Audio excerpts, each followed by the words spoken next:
we're going to be using a Evolution 2-in-1 airbrush. This one's got in it the 0.2 needle. We're going to be using acrylic paint and acrylic thinners. First of all, drop of paint in the colour cup, and then as a good ratio to start with, if you're using Tamiya paints or acrylics and things like that, you want them to be, a lot of people say that it should be like milk. I would say a little bit thicker to start with. It's easier to get it to stick onto the model without it running everywhere. Your surface won't be as smooth and as glossy, but if you're doing it on a modern military aircraft, they're not going to be very glossy anyway. The secret with all paint is a good mix, so make sure it mixes very, very well with the thinners. Some bottles of paint you can get, like the Valero Model Air range, they're pre-thinned. You can use those neat straight into the airbrush and away you go. But for this demonstration we showed mixing of paint. So once you've given it a good mix and you're happy with it, this is a little bit thicker than milk, as you can see. Airbrush. Test your paint, how it comes out, and if you're happy that it's flowing well, then we'll begin. I always start on the bottom, but you can start anywhere you like. Okay, this hasn't been primed, this is straight on. It's obviously been pre-shaded, so what you're going to need to do is sort of prime as you paint. It's a quick way of doing it, you know, this is the way I usually do it. Okay, so literally a very, very fine misty coat all over the model, and then cut off the paint and go to air and just run back over it. Now this will dry as it goes and makes for a pretty nice sort of primed finish and paint in one.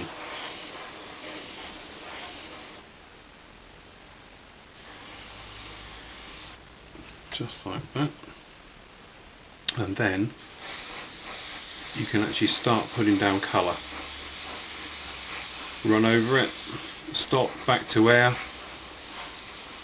back to paint,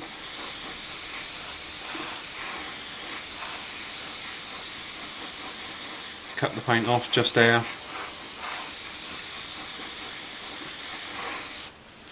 and there we go. And that's how we're sort of doing it, and you build up your layers like that.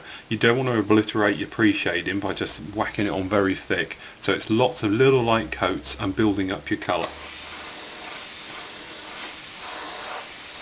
And as soon as you've got one of the light colours on there, you'll find the rest of them, the paint will go on and stick. I think a lot of reason people have trouble with airbrushes is that the pressure's too high and the paint is too thin, and then you have all types of trouble. And if you start like that, it never seems to go right. It's better almost to have it a little bit thicker and a little bit of grittiness in the paint, so to make it stick, at least you'll get a nice appearance. Then afterwards, once you've got a couple of coats down on it, you can go back with a lot more thinned paint to get a nicer finish on the top. But for the moment it's quite a thick paint and quite a high air pressure. Every now and again as well, I can show you here, with certain manufacturers of paint, if I can get this in view, you get a little blob right on the end of the tip. If you just get a bit of tissue and pull it off, don't push it on, but pull it off, test your flow, you're okay, you're all good to go. The other beauty of using acrylic paints, of course, is that it dries almost instantaneous and you can touch where you've just been. So it's not like using an enamel where you have to wait a long time for it to dry before you can go back and touch it. The other thing as well you'll find is as the paint dries, the pre-shading will come through a little bit brighter. So it's always best to give it a few moments, then go back, have another look, see if you like it, and then work on. If you can see this side, I'm hoping because of the light you can see it, it's quite dull. Yeah, on this side it's quite dark again, so we're going to have to go back to this side and work at it again. But basically you're working all over your model. Remember, nice dusty coat to start with, and then the coats following. You can get thicker paints and go on. I also find as well randomising the paint flow.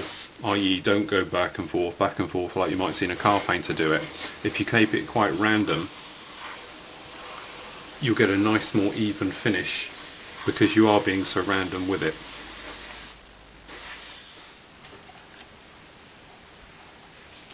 Okay, because we've now finished the light ghost grey for the main undersides, the biggest problem when you're going to go for another different colour paint is obviously overspray. So you have to think about little areas where you're going to paint, i.e. painting down here, the overspray might go onto the intake, same with the fins. Any areas which are different colours completely have to be masked off before you start. So we've obviously got the wing leading edges which are going to be the darker colour, so obviously we've masked straightforward Tamiya tape along those areas. Okay, we take the airbrush. This time we're going to be using the Valero for the gunship grey. So obviously we put a squirt in the colour cup. This time I'm actually, although you can use it neat, because I'm going over a pre-shaded paint, put a little bit of thinners into it. What this will do is just make the paint a little bit more workable and add a little bit of bleed through. The front area on the F16, obviously we'll be doing that with the freehand for the area. Right, so we test our airbrush as we usually do. Now exactly the same as the other way.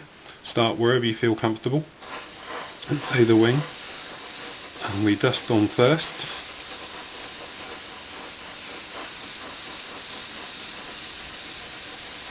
And then we add.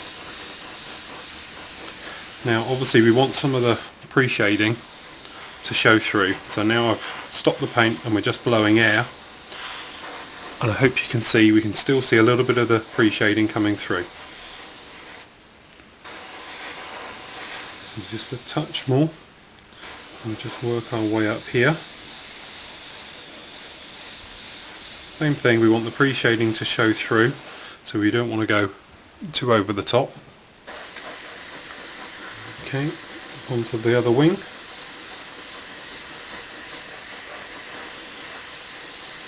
Remember, keeping it a little bit random. Close off the paint, just go into air to dry it off, and you can see exactly where you're up to. In this area here. Here we go. And as you can see on this wing, on the front wing, this one here, it's actually, you can see the weathering just starting to show through there again. So if we flip it over, we're going to do these inside bits along here. So now, literally a little bit of paint.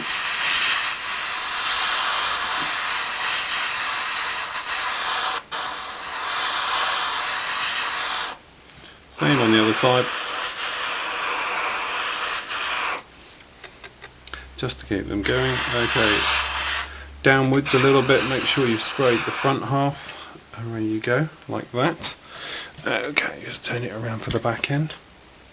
Same thing. Nice and light to start with. Dusting it on, letting the layers build up as you go.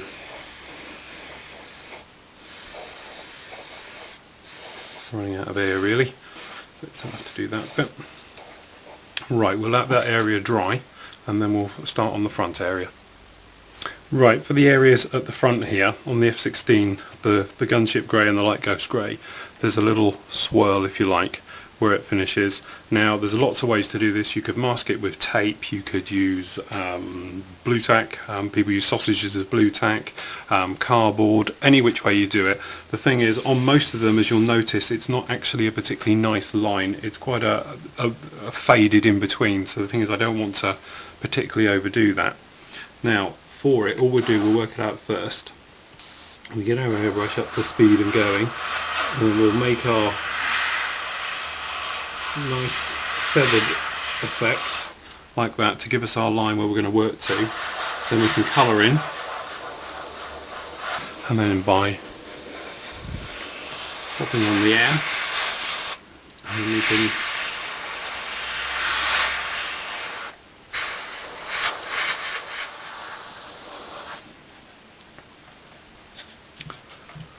and there you have it.